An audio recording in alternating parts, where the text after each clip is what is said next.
An athlete doesn't just show up to a big game without practice, so we also need to prep for our New Year's resolutions before we jump right into them. Here today is health and wellness expert and life coach Stephanie Mansour from Step It Up with Steph. Thank you for joining us, and you have lots of tips on how we can prep into the new year. Yes.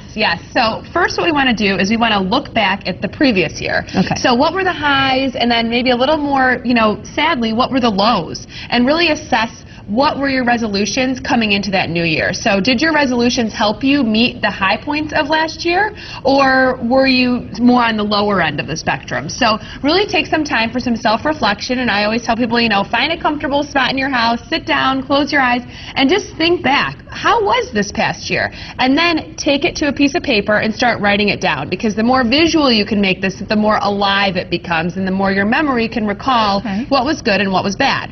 That makes perfect sense. And then you have to think about what you're going to do coming up next. Right. And what to correct from last year, really. Exactly. So just, if you're going to make your bed with new sheets, right? First you have to get rid of the dirty sheets, and then, before you can make space for the clean sheets. So what you want to do is you want to think about, okay, so were my resolutions set, were they realistic? Did I realistically set them? Were they attainable goals? And then I can move forward for next year and make something that might be a little more realistic and a little more, energized. So before we even get to making the new goals, first we want to start with getting our feet wet into them. So about half of people who make New Year's resolutions make them regarding health, wellness, or weight loss. So before you even start on January 1st, why don't you go to the gym and get your feet wet? There's a term for people who go to the gym on January 1st just for their New Year's resolutions, and those are the resolutionaries. So you don't want to be one of those people that just goes in and, the gym is packed on the first day of the new year. So really go in this week and, test out the machines, test out the equipment, see if you can talk to a personal trainer. Really start getting your feet wet in the gym. And then similarly, you could even start with a little detox cleanse. So that's a good idea. Yes. So for this week, it doesn't have to be anything crazy like a juice cleanse